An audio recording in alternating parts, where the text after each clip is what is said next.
with Cosmos. I'm Liz. I'm Mike. I'm Brandon. We'll have the ghost of Brandon during this episode. It seems he's going to be talking to us through the ether. Through the ether or chat, whichever is easiest. Yeah, but if you're listening to the podcast and just listening to it, you can't see him. Yeah. Anyway, but he's on vacation. He's spending well-deserved time with his family. Yes, which sucks for him because we're doing a James Webb Space Telescope recap because it made it. So far, it has made it. It's launched. It is up successfully, there. And we watched it. We've all, the crack ass of before dawn, Christmas morning. At 4:20 in the morning Pacific time, we got up. My sister actually woke up. Your mom and dad did I was very as well. surprised, and I was very proud of you, Katie, for getting up. There was only one person in the house who did not get up for That's it. okay. We will not mention Adam's name at all in this. But no, it went up, and it was so exciting. Yep, even Dad got up. He was very interested in it. Uh-huh. Yeah, and he really likes the website that you guys can follow along with James Webb. The James Webb tracker. I don't know what it is. It just NASA's. You get to it through JWST.nasa.gov. Yep. And tells you exactly how far away it is, how much further it has to go as far as miles. Yeah. Even gives a percentage of how far it is and its speed and temperature. Yeah. So the temperature is really important. Yeah, it's really cool. So check that out. Before we get too much into everything and the celebration and the things that it's doing and what's going to happen, we have our drinks. We do. We even have Brandon's drink name. We have Brandon is drinking a Honey Hexagon. Which we don't know what it is. We don't know what it is, but it sounds really good. It sounds beautiful. Actually. It sounds like it has honey. It sounds. And it sounds beautiful. It's probably like honey and bourbon. I don't know. He could text us what's in it, or he could put it in chat. He will, yeah. And it sounds beautiful. Yeah, definitely. What are you drinking? I am drinking 10 billion and worth it. Yeah, spend that money. Spend that money. Definitely worth it. Budget. Yeah, but that's okay. It's worth it for science and progress and the universe. And my drink has whiskey, gin, amaretto, and orange juice. That's a lot. That's a lot. That's a lot. I might not make it to the hangover, but or I might have a serious hangover during the hangover. Yeah. But we're gonna try. Meanwhile, I am drinking what's being called the Halo. And it's amaretto vodka. Amaretto, vodka, cranberry juice, and orange juice. There we go. Speaking of drinks, we have some drinking rules to go along with the show, of course, because why not? If you hear the dogs barking, you can take a drink. If you hear your own dogs barking, feel free to take a drink. We won't hear it, so we won't know. Won't take a drink with you, but you can do what you want. Yep. If we make any Star Wars or Lord of the Rings references, take a drink as well. Yes. You know what I think we need to do? Speaking of drinks, we need to make a toast. Oh, yes. I was going to get to that. Okay. I'll let you do it. But since we are here talking about James Webb Space Telescope, it had a successful launch. And deployment. Everything so far is deployed successfully. Everything's been good. So we're going to have a little toast because we have leftover champagne from New Year's. A toast to James Webb. The James Webb Space Telescope. Cheers, JW. And keep deploying. Oh, yeah. Keep working. Please keep working. A fun tidbit that Brandon shared with us, though, last night was that they did remember to remove the lens cap. That's very important in any kind of photographic work. Yeah, you definitely. And science. You want to remove that lens cap. Especially when that lens cap cost part of to $10 billion. Yeah, almost 9. It was what was the cost? It was total cost is $9.7 billion. 8.8 of that was for design and development. Whew. And then you get into $860 million just to run it for the next 5 years. But James Webb, it's like what, one of the most technologically advanced Oh, it is by far. feats of engineering that we've done as a species. Yeah. In all of humanity. And they have to do that. It's going to be a million miles away. Yeah. It's not like you can send an astronaut up there. You know, the best we can do right now is send an astronaut to ISS. We can't make it out. Well, there's nowhere to live. There's nowhere to live further out. There's no Not yet, wait anyway. station. Not yet. No, I mean, hopefully one day. We have to. We're gonna have to go further than that million miles. Eventually. All right. So James Webb, studying every phase of the universe's history, from Big Bang to today. Because they can't go before the Big Bang. No. Yet. Yeah. Well, and also you can't go beyond the cosmic background. Oh yeah. Well, that's yeah. Everything from the glow until today. I don't know what drink to drink now. I guess I'll work on the champagne first. That's what I'm gonna do. Get those bubblies in my tongue. We gotta pace ourselves. Yeah, I know. But especially me.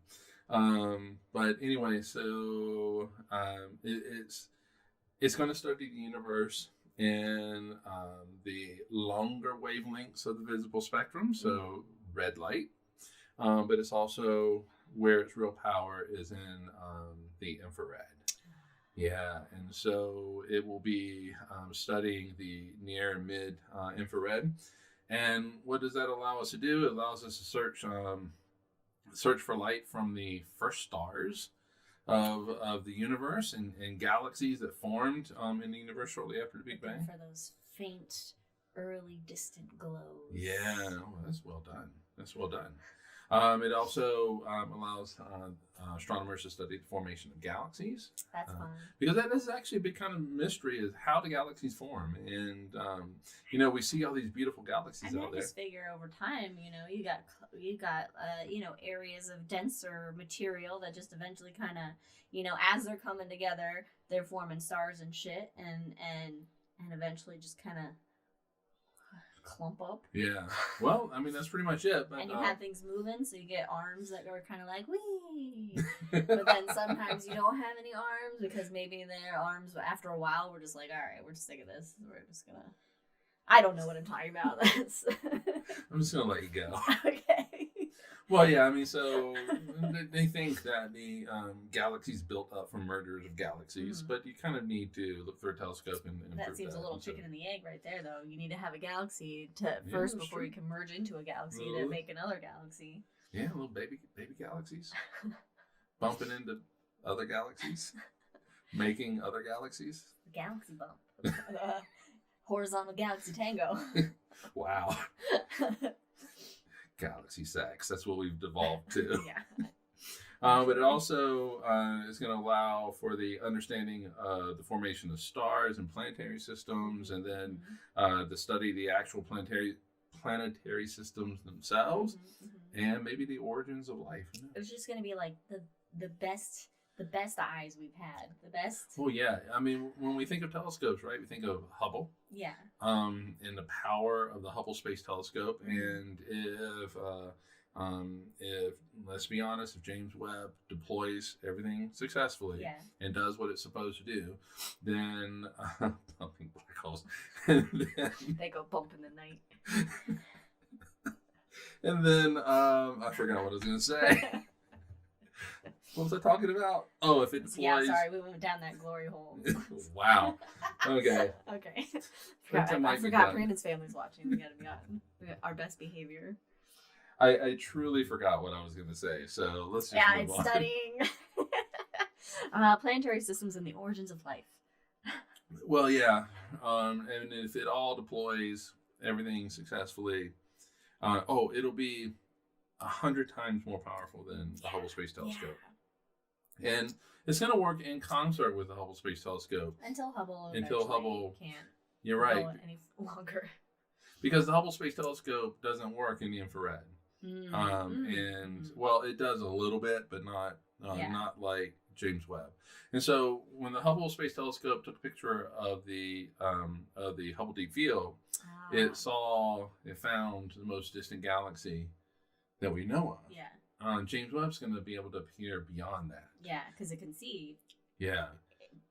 more broadly with infrared. And more broadly, exactly. And when you look at objects that are shining in infrared, one of the things that you're going to be able to see are these galaxies that are moving away from us extremely fast. So fast, in fact, because they are so far away from us and their light has been stretched out, redshifted to the infrared, out of the visible into the infrared, and we're going to be able to see them. That's cool. So we're going to be able to see so many more things than we can. Why do we keep doing this? Than we can see now. Hey, we're only 13 minutes in. You know what? This is why I don't drink out of like wine glasses with a stem. That's why I need stemless, because my hands just go everywhere. Yeah, I know, right? We don't drink out of stem glasses. All right. My mom says, by the time we get out there, things will look very different, right? By the time things get to Earth, we're seeing things that happened in the past. Exactly. Basically, the things that we're looking at now, that we can see now in space.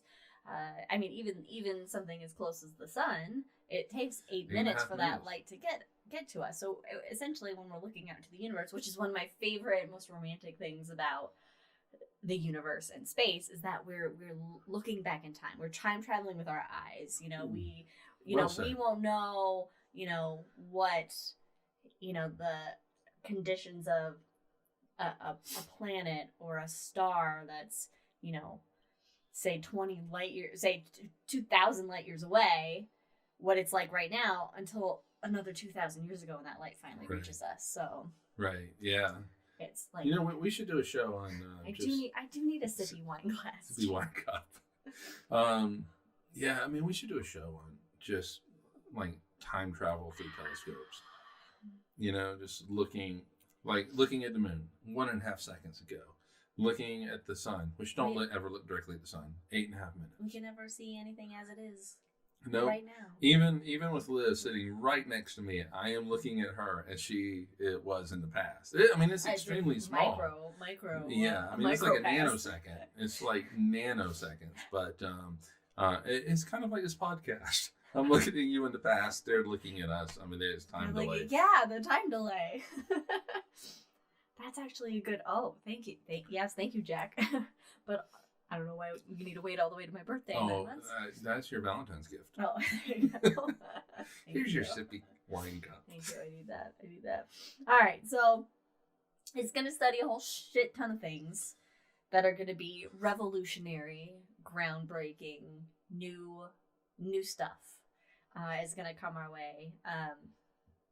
And we have it partnered with NASA, ESA, and CSA. Canadian Space Agency. You don't get a lot of the CSA. No. In these kind of things, which I was like, oh. I bet we do. But it's just Canada. It's just the 51st state, right? Yeah. So.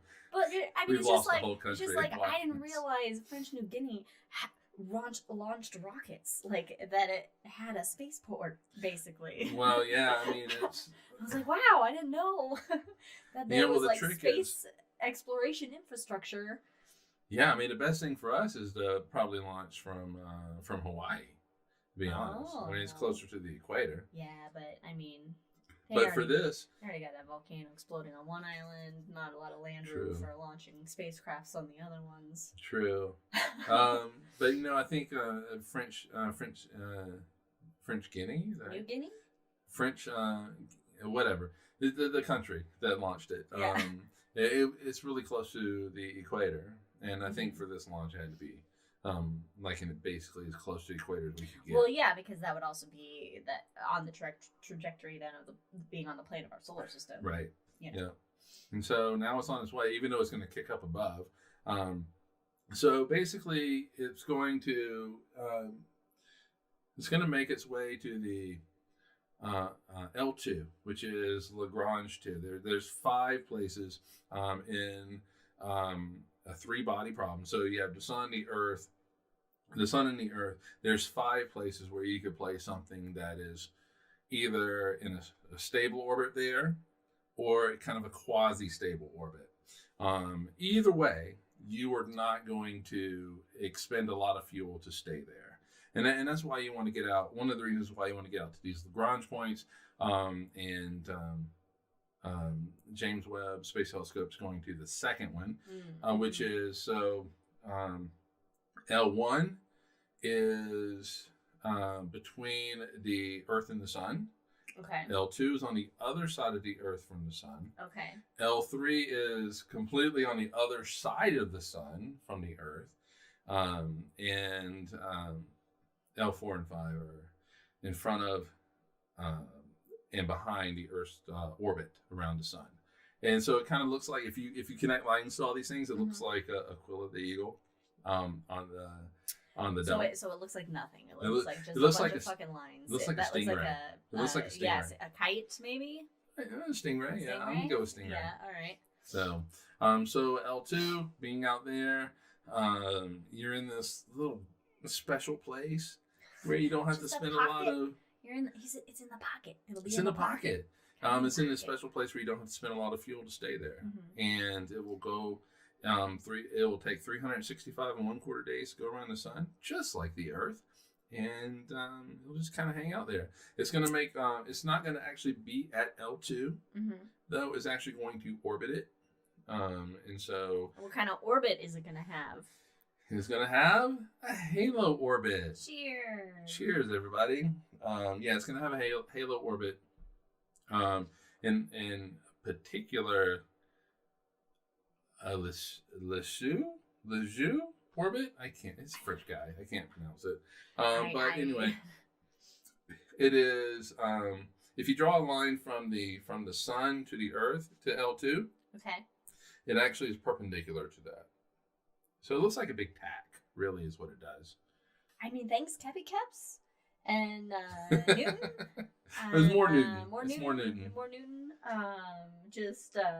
And actually, for this, it's more Lagrange who took Newton's equations and was able to figure all this out. I think it was like in the 1800s when he figured it out. Lagrange. Yep. Hence why they're called Lagrangian points. Yep. Yeah. Named after him. Anyway. All right. Cool. Lagrange point, hanging out 930,000 miles away from the Earth. It's far away. Yeah. But I mean, there's a reason why you want to be there. Like I said, you don't have to spend. You can go there and not spend a lot of fuel to actually stay in that orbit. So it's really nice to be there. And now, like I said, it's going to be orbiting that point, and it's going to be at its closest. I think it's something like roughly 250,000 miles, which might sound familiar, as in that is the distance. Yep, the moon distance. But at its furthest out, it's something like 800,000 miles. Okay. So it's this really big ellipse. Yeah. Around the L2. All right. I mean, that makes me nervous. I know, right? It's so far away. It's like it really is quite far away. It's like when we send, any of the rovers to Mars. It's like nobody can help you, little buddy. Yeah, you're on your own. I mean, we're all gonna knock on wood for this, but we've been very successful. This is not the first spacecraft to go to L2. Yeah. I think it's just because there's, this is a big project. It's been over budget. It's taken a long time. I mean, it was initially planned for launch in 2007. Yeah, right? So, it's like, it seems like there's a lot riding on it in a sense. Well, there is a lot riding. And then it's like, if something goes wrong, then, general public and all those fucking ignorant bullshit Congress people, they'll just be like, oh, what a waste of money. Let's not fucking keep exploring space, So it's like, yeah, you don't want to see it fail because, there are, the people that fund this are all about money. Yeah. And not, still, this was a venture that was worth spending that money because we need to make those steps in order to advance as a society. Because it takes learning and exploring this final frontier to advance as a society and develop those new technologies that we need to pave the way to a better future. Exactly. Well said. Well said. And you know what? I mean, let's be honest. Okay, so originally it's supposed to be $1.56 billion, whatever it was, for the Space Telescope. That is less than those stupid planes that fly over our house. Oh, yeah. I mean, And ultimately, this costs the same as one of those planes. I mean, the allocation of funds in this country, clearly. Yeah. I mean, and every day we have at least, 5 or 6 of those planes fly overhead. So we're spending money And we're spending a lot of money on things probably we shouldn't spend money on. Yeah. So $10 billion sounds like a lot, but it's just a drop in a bucket as far as I'm concerned. Yeah. We should be spending more. Yeah. To be honest. Are we concerned about asteroids that are also caught up at L2? I don't think I guess necessarily not, because I would think they would have planned for that, or there's. But they remember, know their orbits enough that James Webb's not gonna. Yeah. Now the thing about L2 is one of those quasi-stable orbits, which means that it's easy to stay in L2, but over time, anything that is in L2 is actually going to end up moving away. It takes a long time to do that, though. Okay. The only stable Lagrangian orbits are L4 and 5.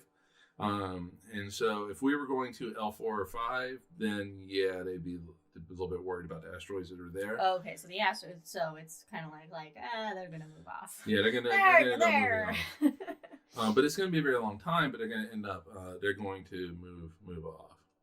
Oh, okay. Yeah, 4 and 5. Oh, yeah, that's where you end up being worried about asteroids. Okay. Because we can look at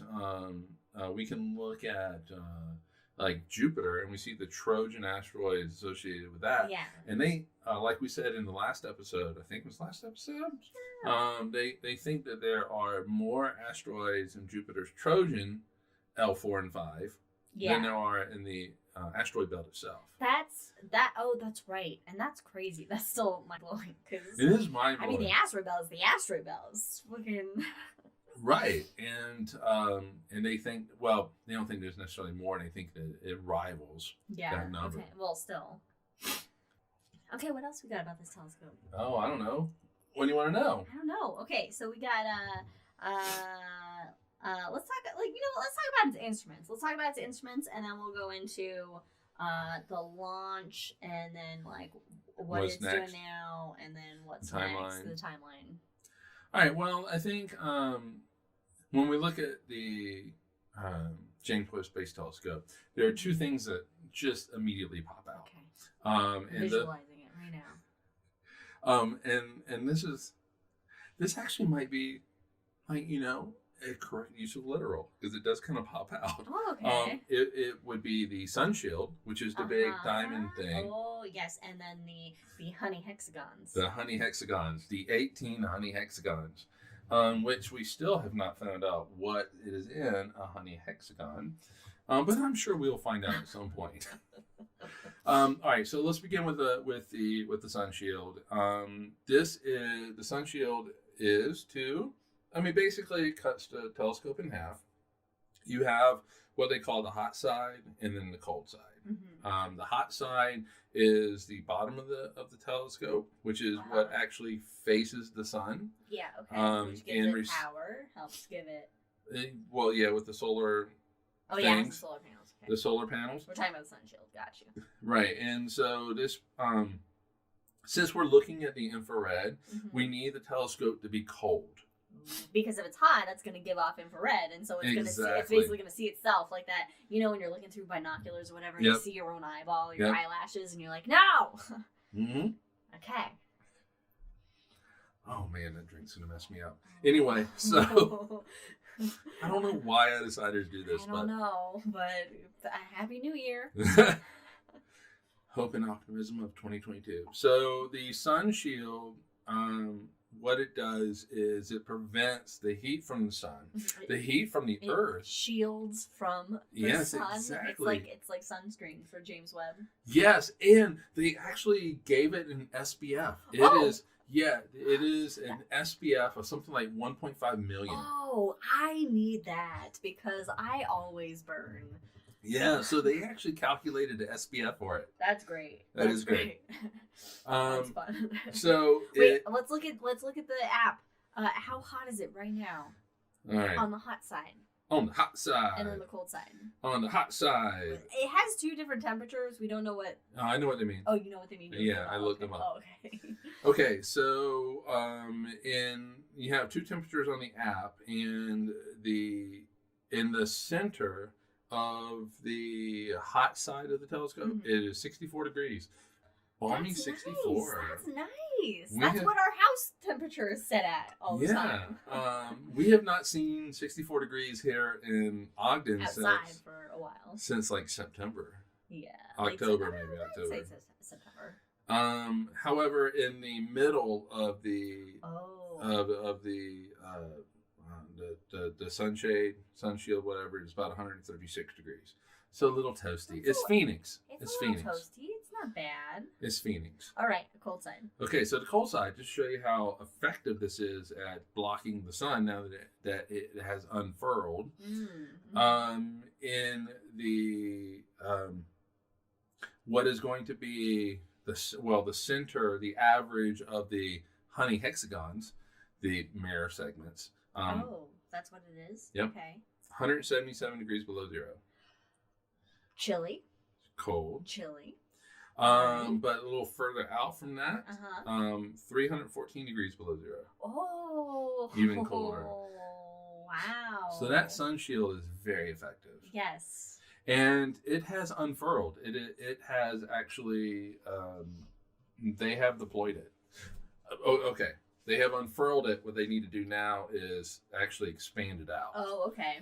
Oh, Iowa is a balmy 4 degrees Fahrenheit. Oh, whatever. Get up. Four. No, we were 8 degrees last night, and we were like, "Holy shit, this is cold." You know what? I took Leia outside last night to go potty because girl can't hold her pee all night.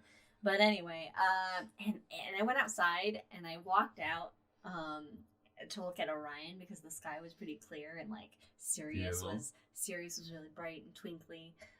So I went out there and like it was so cold, but it was also like refreshing. I just took like a big inhale. Yeah, it wakes you up really, really quick. And I was like, and then went back inside and was like, all right. Here's the thing: Liz and I would live on the cold side of James Webb Space Telescope, Yes. and not the hot side. That way I can wear slipper socks all the time, which I'm not wearing right now because I would get too hot. But I love slipper socks. Yeah, so. I have no socks on. Yeah, on myself. Anyway, that was a detour. Yeah, I know, right? Anyway, it is when it's unfurled, which it is now. It is 46 and a half feet by 69. So 47 feet by 70 feet. All right. Size of a tennis court is what I found out. Oh, wow. To give it perspective. Okay, that helps because I was starting to visualize our old dome being at 60 feet. But since we have a tennis court by us, out that way. It is out that way, everybody. Yeah. Just pick a direction. It's west of our house. It is. Wow, okay. It's about the size of a tennis court. All right, that's actually. I don't know if I'm conflicted if that maybe is smaller than I think. But okay, maybe not. I mean, it's big. Yeah. Yeah. It just said tennis court, All right. and I always think that, but maybe Yeah. like those people who do, like, they make money hitting the ball. Professional tennis players. Athletes. Maybe their tennis court's a little bigger. I don't know. I'm We'll sure just that's put it- regulation out there. Don't they have to all make them? Anyway. I don't know, All whatever. right. So that's the sun shield. Oh, no. no, we got There's some more. more facts, which that's really cool, but I'm going to ask you a question about it that I don't know if you know the answer, but Okay. all right. Go. Say it. What was your question? No, say what the fact is. Oh, okay. So it's actually made of silicon captain and aluminum captain. Captain is a film Crunch. used in flexible printed circuits and space blankets. Space blanket. What's a space blanket? I don't know. It keeps you warm. I don't know. Are those like the ones that like when there's an emergency and like the firefighters always put over you? Oh, maybe. To keep you warm, or is that Maybe. just a fire blanket? And this helps. It'll help keep the mirror and the instruments below 50 degrees Kelvin, which is 370 degrees below zero. So cold. That's cold. God, I keep getting. Speaking of the cold makes my hair ridiculously staticky. I don't know why. Okay, each layer of these has the thickness of a human hair. How many layers are there? That's the There's question. 5. Oh, there's 5 layers? There's 5 layers. I think there's 5 or 6 layers. 5 layers of the sun shield, Uh-huh. and each layer is as thick as a human hair. Yeah. Each layer is as thin as a human hair. All this guy do is just block the heat. Man, that's crazy. Yeah, and the silicone layer is the first two layers. So the sun-facing side has a silicone in it, which will block most of the heat on the first two layers. But all 5 of them have aluminum in them. And the silicone... I'm about Boob to ask stuff? a stupid question. Does it melt? No, it's not going to melt. All right. Well, that's good for all those Baywatch actresses of the 90s. Yeah, you don't want it to. Yeah, you don't want it to melt. But yeah, so and that drops the heat obviously from 136 degrees to 314 degrees below zero. That's a big drop. Nice. That's a good air conditioner. All right, cool. What next? We got the primary mirror. Okay, which all is right. the Honey Hexagons. The Honey Hexagons. That look beautiful. It is beautiful. Why hexagon? Well, it's you can actually if you do circles, the idea connect well a circle because there's no edge to it. Right, and so with a hexagon, you do multiple to make the one larger. segment can go right into the next segment. Okay. But if you do segments, like this is bigger. If you take all 18 of them, it's bigger than the Hubble Space Telescope. The Hubble Space Telescope. Where did I have it? I don't even know where I have it. The diameter for James Webb is 21 feet 4 inches. Okay. So nice big.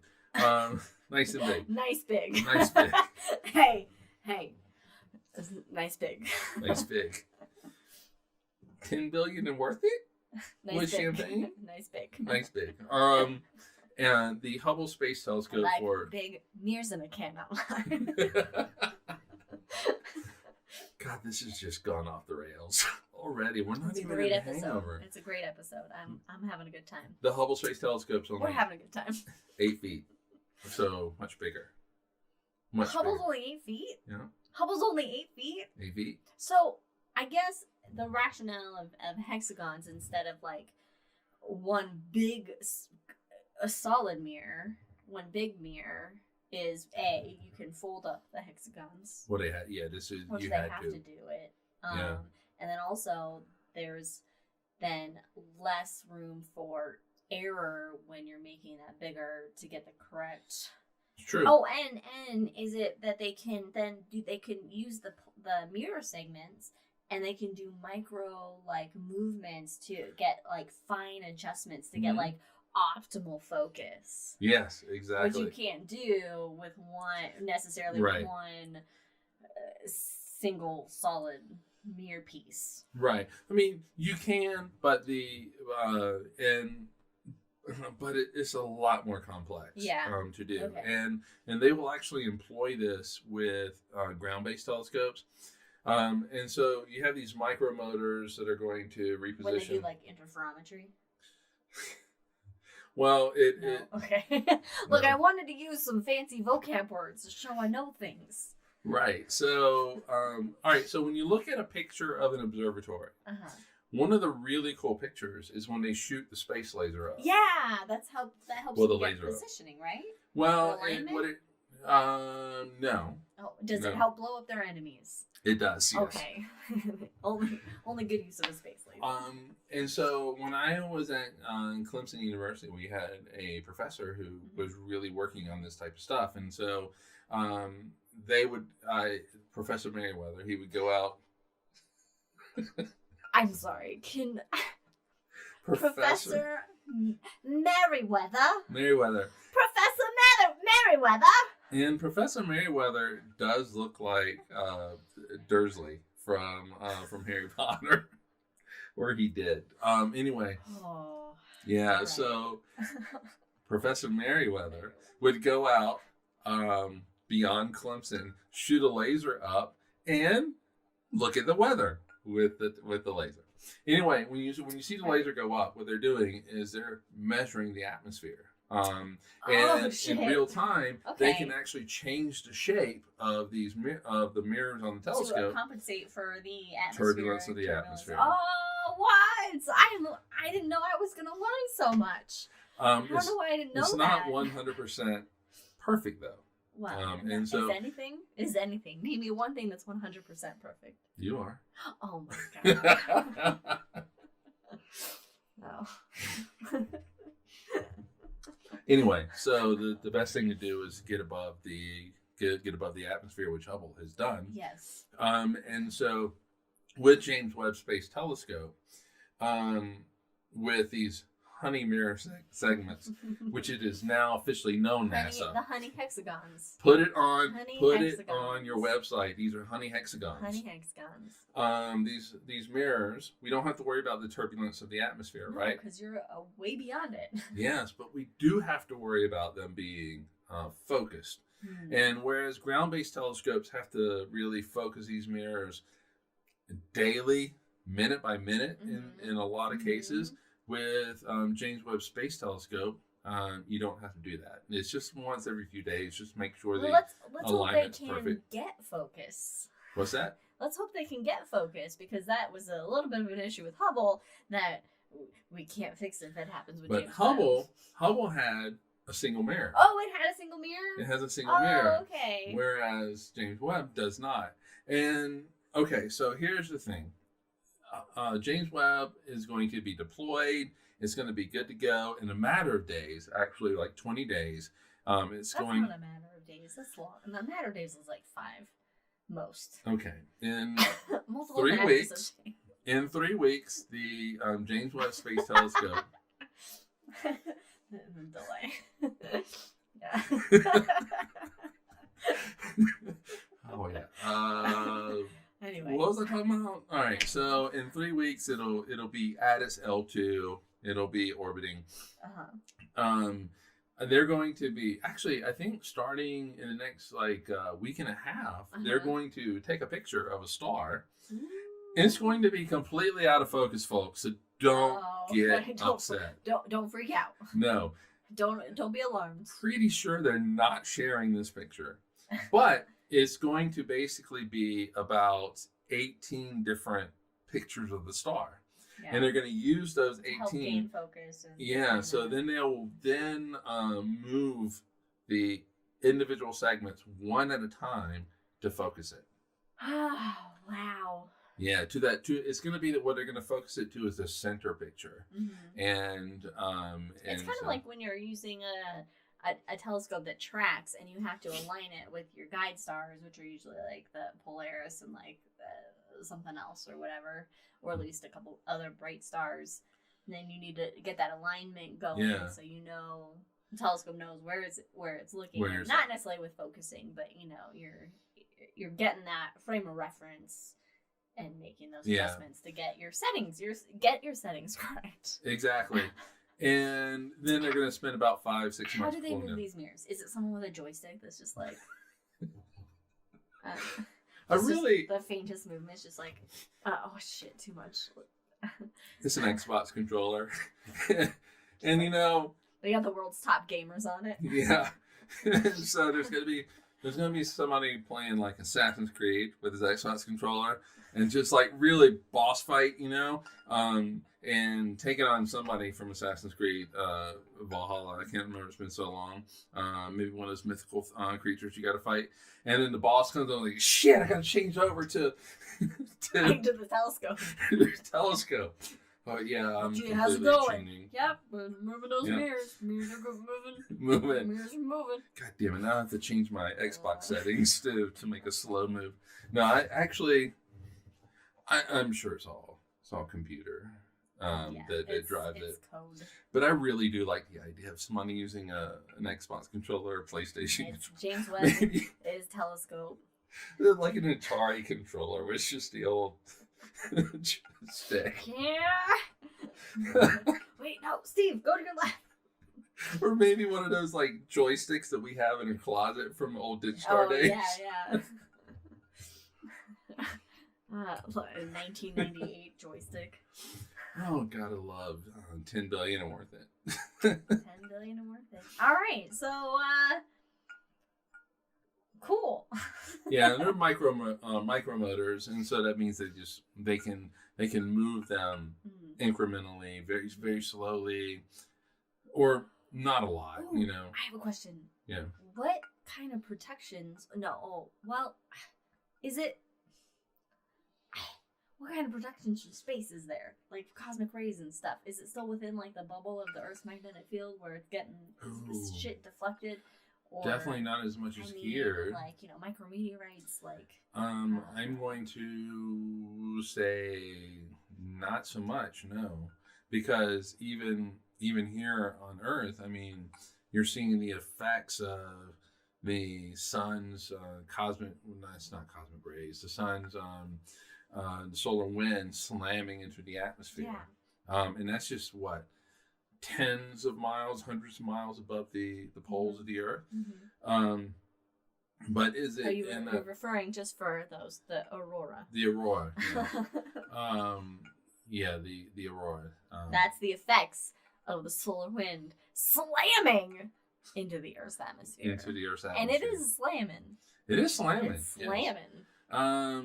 But is it in that kind of teardrop, that wake? Mm-hmm. That's a good question. I'm not sure, but I can tell you that the magnetic field at that point, though, was much less than what we have, like with ISS and Hubble. Yeah, because it's and much so farther. some of those are going to get through. Mm-hmm. And there have been engineers and scientists that have been working on, shielding these spacecraft. I mean, obviously, we've had like the Mars Reconnaissance Orbiter at Mars for 20-something years. Yeah, it has been that long. And it's still going going strong. About that. Cosmic hail? Did I say cosmic hail? What? Did we say that? I don't know. Goddamn drinks. Cosmic hail. Cosmic hail. Cosmic hail is now the new name of meteor showers. Oh. Okay, NASA, if you're listening, which I know you are, cosmic hail. Or not. We're now meteors. Cosmic showers are now meteors. And cosmic hail. Cosmic hail. And your mirror segments for James Webb is Honey Hexagons. Thank you, Brandon. Not here, but here in spirit. Brandon has he's taken his family you guys don't need to listen. You don't need to know these people. Go set up the board game that we're going to play later. All right. We got some other instruments, but let's get to the timeline. Well, okay, let's. You know what? List through some of the instruments, key points about them, and then let's get into what it's done and what the shit is. Cosmic hail. You know what? It could be a new age, but 80s sounding metal band. Oh yeah. Yeah. Yeah. Like one of the top ones. Yeah. Like Iced Earth. That's a band name. Is it really? Yes. Anyway.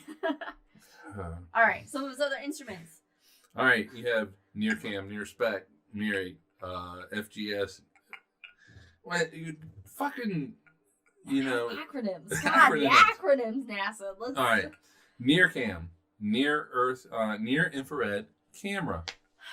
Jesus. Yeah, and so this is going to be looking at 0.6 to 5 micrometers. So that means nothing to it's infrared. It's infrared. Basically, it's red to infrared. Is really what it is. It has 10 4-megapixel sensors. 4 megapixels? What is this, 1994? Well, god damn it. It was... You're close. It was designed in 1996. So the initial designs were 1996 and it was supposed to launch in 2007. Okay. And the thing is I think that, like Brandon said, a long time ago when they developed these spacecrafts, it is what is today. Yeah, so 1996? Yeah. Oh no, okay. But anyway, there's 10 of them. And it was developed at the University of Arizona. way. I get excited only because I used to live in Arizona. No, I really like, I have have no no connection to allegiance to I that went school. to ASU, so really I should be like, boo. But I mean, Yeah. they make mirrors under their football field. Which is the coolest telescopes, fucking which thing is ever. amazing. So U of A is way better than. Yeah, I don't exactly. know. ASU has L Rock and they do shit with Mars. Yeah, But so anyway, Arizona surprisingly, astronomical oh, it's got a lot. hotspot, Got astronomy hotspot. Lowell Observatory, Yeah. which still does research, by the way. Kids Peak. Kid Peak, which is Anyway, the big one. I mean, it's some serious astronomy is going on down in that fucking part of town. And this has a coronagraph. If you're not familiar what a coronagraph It blocks is, out the sun, right? it blocks out the sun. Yes, which is why would you want to do that? Well, if you're The sun's looking, bright. the sun is bright, but you're not going to be looking at the sun. However, you are going to be looking at stars that maybe have a planet going around it. Yeah, and they could be And if close you to the block sun. out that star, you can Oh, see the, you okay, can so you can see the possibly planet. see the planet. Got you. All right. Near spec. Near spec, which is basically the spectrometer. This is how we're going to quote unquote sniff the atmospheres of planets. That's fun. Yeah, so you're going to use that spectrometer, Smells like cows. which is what we want. Which we people. want. We want a cow smell. We want We want a strong cow smell. Yeah, and so this was actually developed by the European Space Agency, and it actually has a complex series of microshutters, which allows it to get to do spectroscopy. Spectroscopy. Yeah, that one. It can look at the spectrum of multiple objects within its field of view. So it can look at like the star, get the spectrum, this exoplanet maybe, get the spectrum. I'm so excited. I know, I'm so right? excited for it to start working scientifically. I know, right? Ah. This is why I am so excited, and why it's just an amazing thing to watch this thing launch. I mean, for one thing, you're watching a launch, and that is always just beautiful to look at. Yeah. But it is the hope and optimism that this is bringing to us, that we are going to have a much better understanding of the universe that we live in. This is meaningful, not like a bunch of fucking billionaires getting their rocks off. Yeah, exactly. And I have always felt that humanity has to advance, and we don't advance through billionaires launching themselves up into space. Our overly compensated rockets. Yeah, that. Oh God. Hey, we just launched a big dick up into space. Yeah, Bezos, way to go. Yay, patriarchy. It's not where we truly advance is not these military things that fly over our house and the blow domination of other countries and people. Where we truly advance is art and our knowledge of the universe. Science. Art and science. Yeah. And so that's why I'm so excited about this telescope, is because it's going to let us know that it's going to let us understand the early days of the universe that we live in. And what was that like? And we're going to make discoveries about galaxies and things like that. But also, hopefully, we can find life somewhere else, and we're not alone. And you know what? To be honest, I realize. Okay.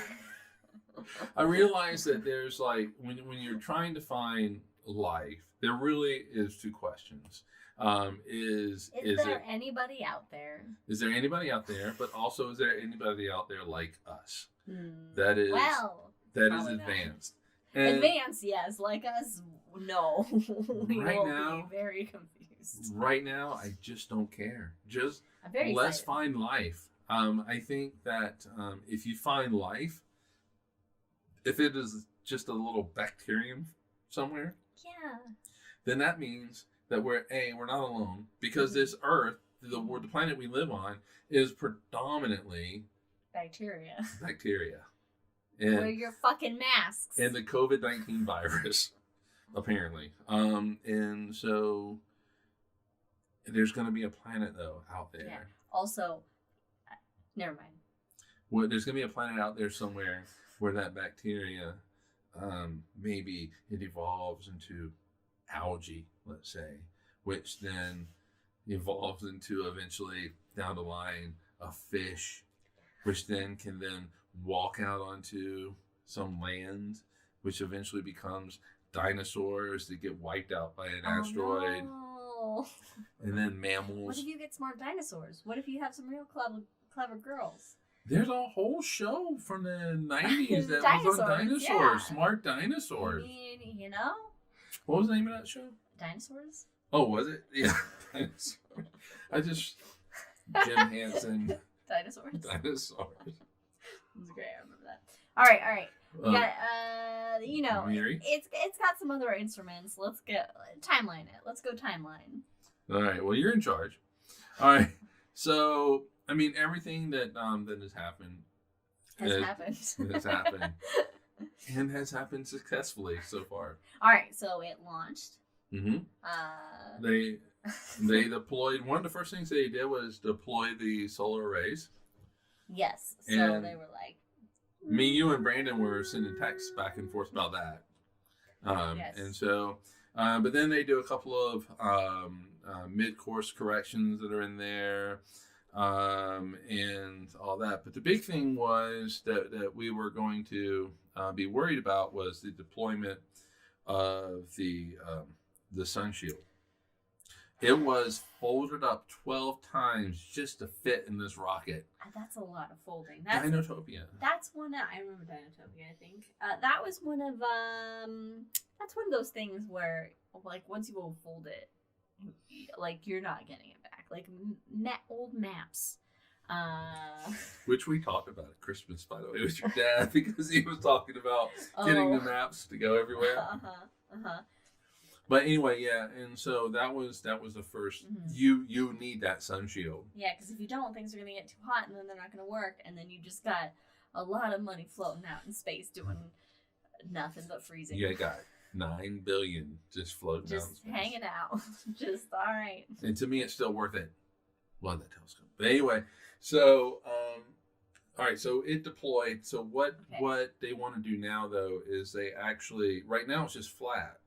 They need to. Oh, they need the tensioning part, which is actually have it drop down.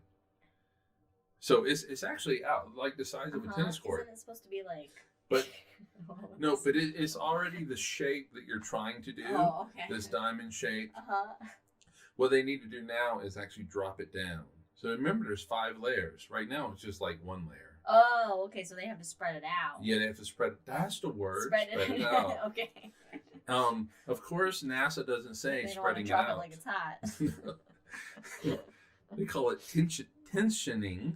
Tensioning? Yeah, because there's a lot of tension. This is a stressful maneuver. Yes, there really is. And that's the next thing that they were going to do. They were going to do it starting yesterday, but the unfurling of it to the size of a tennis court, it took a little bit longer than they wanted it to do.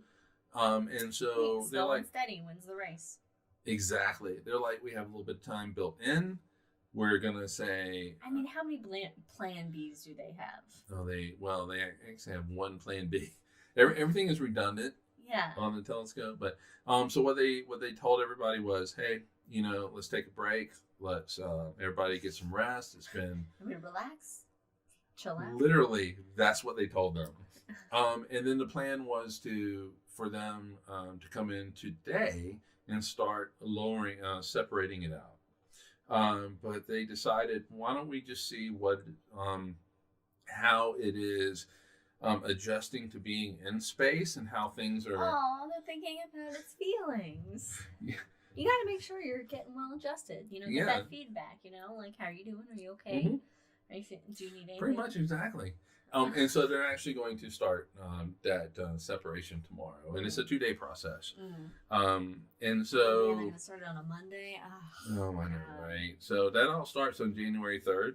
So tomorrow, and yeah, and then they will start doing the really cool thing where they kind of bring the mirrors out. Oh, are the mirrors like folded in right They're now? folded in right now. All right, so they got it's like a flower. It is like a flower. They got a bloom. Yeah, and that starts on the 8th. So in about 5 days. That's when Jack has his vet appointment. It's comprehensive exam on the 8th. Okay, so my first thought was, because we're in the podcast, I'm like, why is Jack? Why is Jack going to the vet? Well, he does have a lot of cats, but I don't want him to have to take his cat to the vet unless it's just a routine checkup.